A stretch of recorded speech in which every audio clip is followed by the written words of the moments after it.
नमस्कार दोस्तों, मैं मुकेश। दोस्तों, ईस्टर्न कमांड के टॉप जनरल्स और भारतीय सेना के आला अधिकारियों के तुरंत बाद गृह मंत्री अमित शाह का अचानक सिलीगुड़ी कॉरिडोर पहुंचना क्या महज एक इत्तेफाक है या फिर दिल्ली में चिकन नेक को लेकर के कोई ऐसा खौफनाक फैसला हो चुका है जिसकी भनक ढाका या फिर बीजिंग को भी नहीं है। दोस्तों, जब बांग्लादेश का नया नेतृत्व चाइना और पाकिस्तानी खुफिया एजेंसी आईएसआई की गोद में बैठकर के जश्न मना रहा था, तब राष्ट्रीय सुरक्षा सलाहकार अजीत डोभाल ने पर्दे के पीछे से वो कौन सा साइलेंट ऑपरेशन एक्टिवेट कर दिया कि अब ढाका के नेताओं को रातों में भी पसीने आ रहे हैं। भारत की सीमा से सटे लाल मोनिर हाट एयरबेस के अंदर चाइना आखिर दुनिया से छिपा करके वो कौन सा गुप्त हथियार और इंफ्रास्ट्रक्चर डेवलप कर रहा है जिसके एक्टिवेट होते ही भारत का नॉर्थ ईस्ट देश से कटने के चांसेस हैं, और इसे तबाह करने का इंडियन आर्मी का प्लान बी क्या है। आखिर असम के मुख्यमंत्री हिमंता बिस्वा शर्मा और पश्चिम बंगाल के सीएम शुभेंदु अधिकारी ने वो कौन सी नब्ज दबा दी है कि पूरा बांग्लादेश बिना सेना भेजे ही अंदर खौफ में जीने लगा है। क्या आप जानते हैं कि भारत के पास में एक ऐसी अदृश्य स्विच भी है जिसे अगर मोदी सरकार आज दबा दे तो 24 घंटे के अंदर पूरा बांग्लादेश भयानक अंधेरे, भूख और महंगाई के अंदर डूब जाएगा। जिस देश को भारत ने अपने खून से सींच करके आजाद करवाया था, आज उसी देश के नेता पाकिस्तान के साथ मिलकर के भारत के खिलाफ कौन सी खौफनाक साजिश रच रहे हैं। और सबसे बड़ा सवाल कि पहले जो बीएसएफ बॉर्डर के ऊपर सिर्फ बचाव की मुद्रा में रहा करती थी, अमित शाह ने उन्हें अचानक ऐसी कौन सी फ्री हैंड छूट दे दी है कि बॉर्डर पार बैठे तस्करों और घुसपैठियों के अंदर मौत का खौफ बैठ गया है। दोस्तों, इन तमाम सवालों के जवाब उस गहरी जियोपॉलिटिकल बिसात के अंदर छुपा हुआ है जो इस वक्त भारत के पूर्वी बॉर्डर पर बिछाई जा रही है। शेख हसीना सरकार के पतन के बाद से ही भारत और बांग्लादेश के बीच कूटनीतिक और रणनीतिक संबंध एक बेहद नाजुक और खतरनाक लेवल पर पहुंच गए हैं। मोहम्मद यूनुस के नेतृत्व वाली अंतरिम सरकार और उसके बाद में तारिक रहमान के रूप में आई नई सरकार ने ढाका का झुकाव पूरी तरह से चाइना और पाकिस्तान की तरफ कर दिया है। दोस्तों, 1971 में जिस देश को भारत ने अपने पसीने और शौर्य से आजाद करवाया था, उसके वर्तमान राजनीतिक नेतृत्व का ये एहसान फरामोश रवैया अब भारत भी बर्दाश्त करने के मूड में बिल्कुल नहीं है।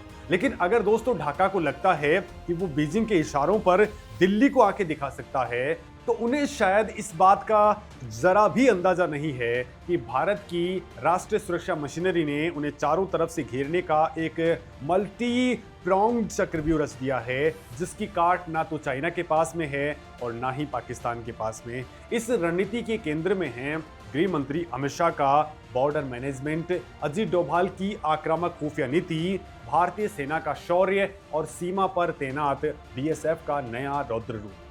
तो आइए दोस्तों, इस पूरी इनसाइड स्टोरी को एक एक करके डिकोड करते हैं और समझते हैं कि कैसे भारत बिना कोई युद्ध लड़े पड़ोसी मुल्क की अकड़ ढीली कर रहा है। सबसे पहले बात करते हैं उस सिलीगुड़ी कॉरिडोर की जिसे चिकन नेक कहा जाता है। ये भारत की सुरक्षा का सबसे संवेदनशील हिस्सा है। ये 20 से 22 किलोमीटर का एक बेहद सकरा भूभाग है जो भारत की मुख्य भूमि को उत्तर पूर्वी राज्यों से जोड़ता है। दोस्तों, चाइना की वक्र दृष्टि लंबे वक्त से इसी इलाके के ऊपर रही है। अब जैसे ही बांग्लादेश के अंदर सत्ता परिवर्तन हुआ, ढाका ने चाइना को लाल मोनिर हाट एयरबेस और तीस्ता नदी प्रोजेक्ट के अंदर एंट्री दिलवा दी। दोस्तों, ये भारत के लिए एक सीधी रेड लाइन पार करने जैसा था। लाल मोनिर हाट एयरबेस सिलीगुड़ी कॉरिडोर के बेहद करीब है। दोस्तों, रिपोर्ट्स के मुताबिक वहां चाइना विशाल हैंगर्स और रडार सिस्टम्स बनाने की साजिश रच रहा है। सैन्य रणनीति के हिसाब से देखें तो किसी भी युद्ध की स्थिति में अगर चाइना इस इलाके के अंदर मजबूत होता है तो वो भारत के नॉर्थ ईस्ट को देश के बाकी हिस्सों से काट सकता है। लेकिन चाइना की ये चाल उसी पर भारी पड़ने वाली है क्योंकि भारत का काउंटर प्लान एक्टिवेट हो चुका है। भारत ने दुनिया के सामने ये स्पष्ट कर दिया है कि वो अपने पड़ोस में खास करके सिलीगुड़ी कॉरिडोर के पास में चाइना की किसी भी सैन्य या दोहरे उपयोग वाली संरचना को किसी भी कीमत पर बर्दाश्त नहीं करेगा। सेना के शीर्ष अधिकारियों और गृह मंत्री अमित शाह का सिलीगुड़ी कॉरिडोर दौरा इसी आक्रामक रणनीति का हिस्सा है। ये केवल एक रूटीन समीक्षा बैठक नहीं है, बल्कि ढाका और बीजिंग दोनों के लिए एक कड़ा सैन्य और रणनीतिक संदेश है। दोस्तों, ईस्टर्न कमांड ने बैंगडुबी मिलिट्री स्टेशन के अंदर अपनी ऑपरेशनल रेडीनेस को जिस तरह से परखा है, वो सीधे तौर पर शक्ति प्रदर्शन है। बैंगडुबी सैन्य स्टेशन रणनीतिक रूप से बेहद महत्वपूर्ण है, क्योंकि ये सिलीगुड़ी कॉरिडोर के उत्तरी प्रवेश द्वार पर मौजूद है। अगर लाल मोनिर हाट के अंदर चाइना कोई भी संदिग्ध हरकत करता है, तो भारतीय सेना की माउंटेन स्ट्राइक कॉर्प्स और बख्तरबंद टुकड़ियां मिनटों के अंदर उस खतरे को न्यूट्रलाइज करने की कैपेसिटी के साथ साथ वहां डिप्लॉय हैं। लेकिन दोस्तों, कहानी का असली सस्पेंस तो पर्दे के पीछे चल रहे खुफिया ऑपरेशन के अंदर है।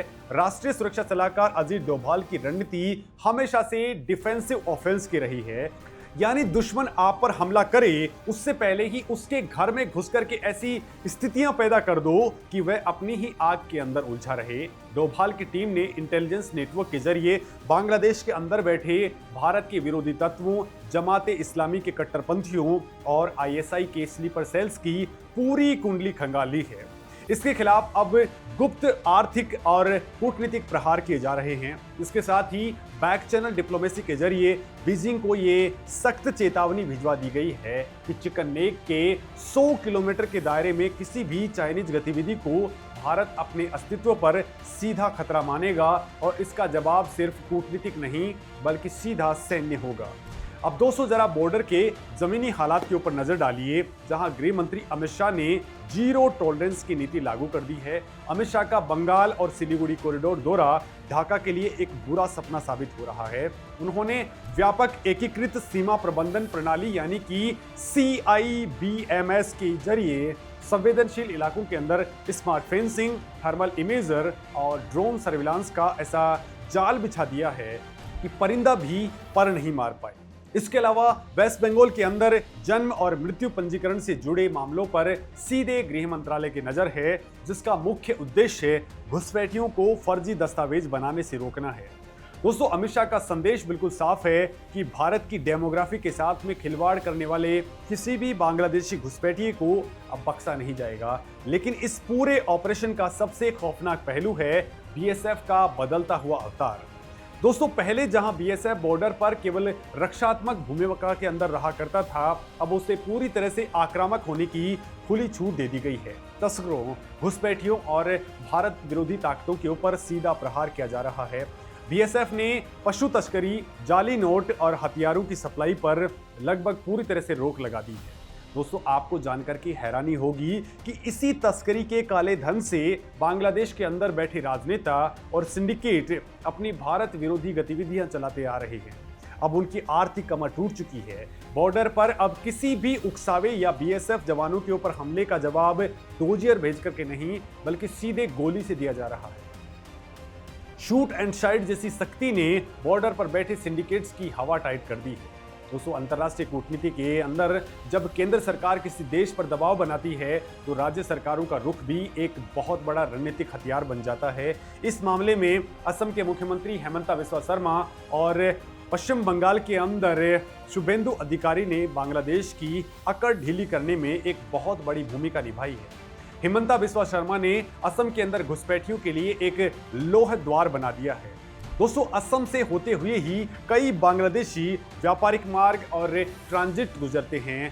शर्मा ने कट्टरपंथ के खिलाफ मदरसों पर कार्रवाई, एनआरसी के सख्त पालन और घुसपैठियों की पहचान को लेकर के जो कठोर नीतियां अपनाई हैं, उनसे बांग्लादेशी कट्टरपंथियों के अंदर भयानक खौफ का माहौल है।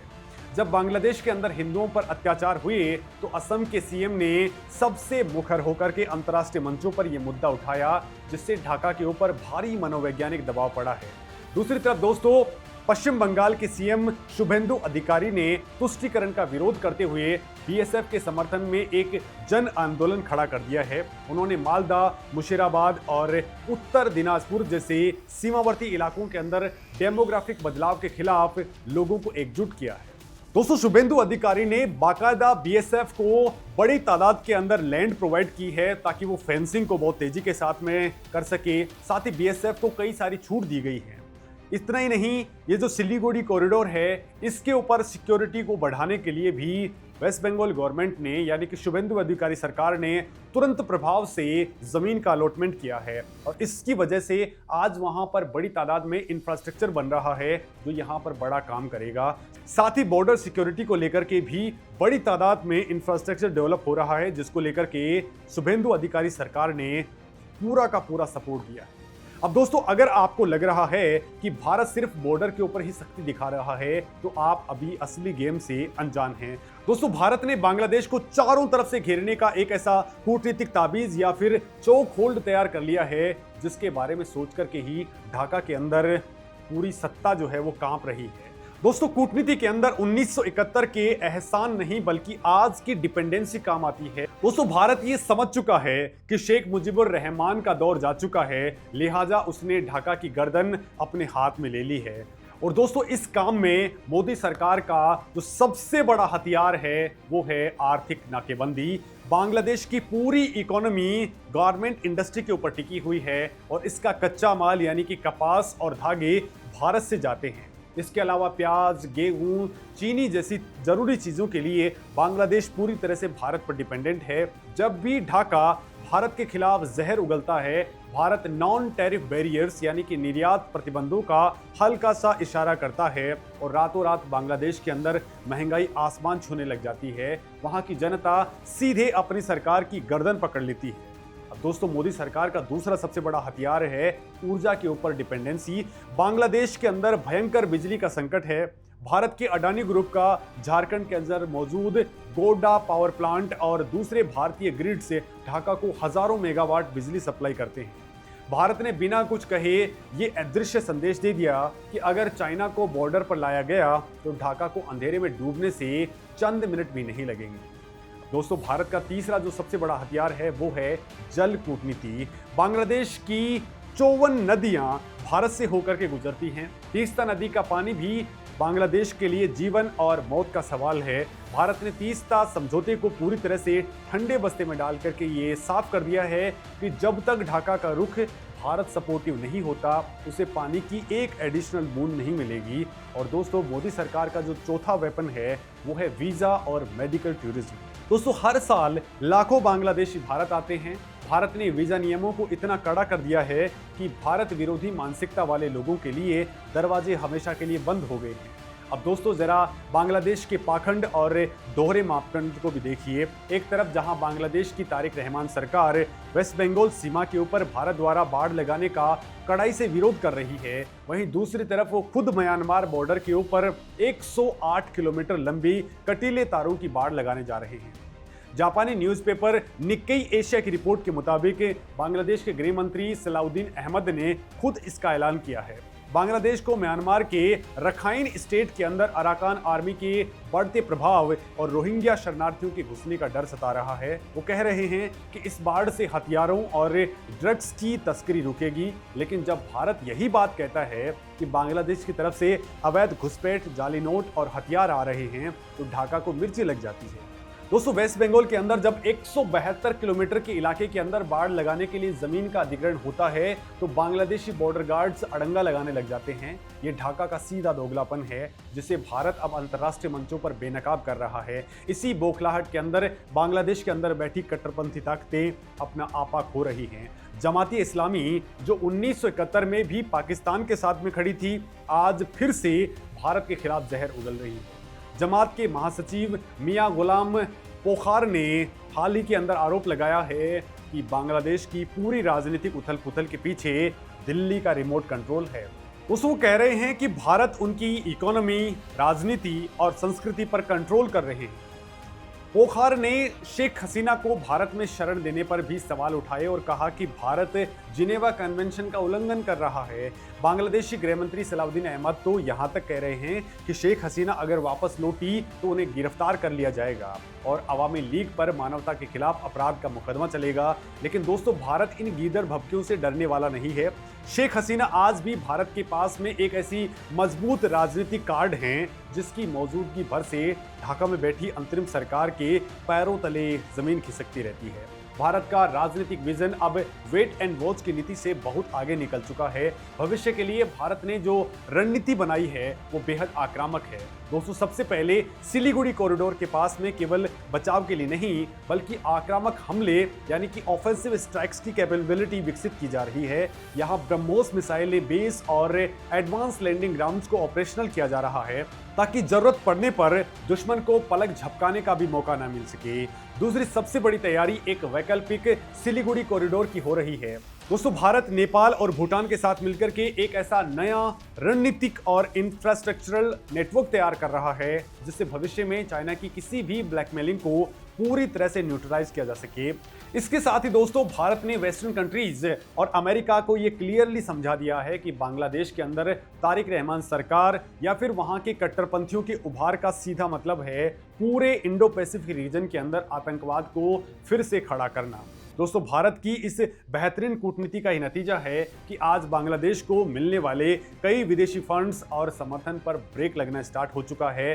और सबसे खतरनाक चेतावनी जो भारत ने ढाका को दी है वो है म्यांमार स्टाइल वाली सर्जिकल स्ट्राइक का विकल्प। अगर पाकिस्तानी खुफिया एजेंसी आईएसआई या फिर चाइनीज एजेंसियों के इशारे पर बांग्लादेश की धरती का इस्तेमाल भारत के उत्तर पूर्व के अंदर उल्फा या फिर दूसरे विद्रोही गुटों को हथियार सप्लाई करने के लिए किया गया तो भारतीय सेना बॉर्डर पार करके हॉट परसूट करने से भी पीछे नहीं हटेगी।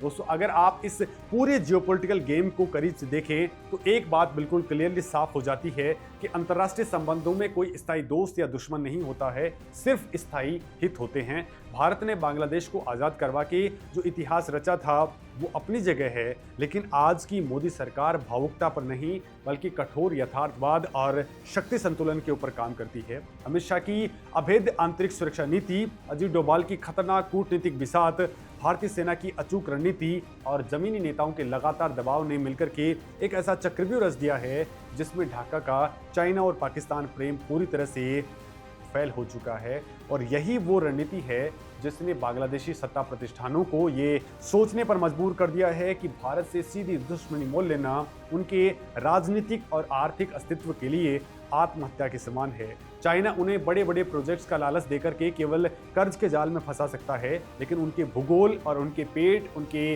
अर्थशास्त्र की असली चाबी आज भी दिल्ली के पास में है। दोस्तों, भूगोल को कोई नहीं बदल सकता और भारत ने इसी भूगोल को अपना सबसे बड़ा हथियार बना लिया है। दोस्तों, आपको क्या लगता है, क्या भारत को अब तक बांग्लादेश को दी जाने वाली सभी आर्थिक और ऊर्जा सप्लाई को रोक देना चाहिए या फिर कुछ और करना चाहिए, या फिर जिस तरीके से भारत ने शेख हसीना वाला जो कार्ड खेला है, यानी कि शेख हसीना ने कहा है कि वो बांग्लादेश आ रही हैं, जिससे भारत को अब बहुत बड़ा माइलेज मिल गया है। अब सारा का सारा जो मामला है वो तारिक रहमान सरकार के ऊपर आ गया है कि अब वो ही इसकी सुरक्षा करेंगे, वो ही पूरे मामले को संभालेंगे। अगर उन्होंने कुछ भी गलत करने की कोशिश की तो बांग्लादेश के लिए इससे बुरा कुछ हो नहीं सकता है। अगर वो अच्छा करते हैं तो वहाँ पर शेख हसीना फिर से वापसी कर जाएंगे। तो इस पूरे मामले पर आप क्या कुछ सोचते हैं, कमेंट करके ज़रूर बताएं।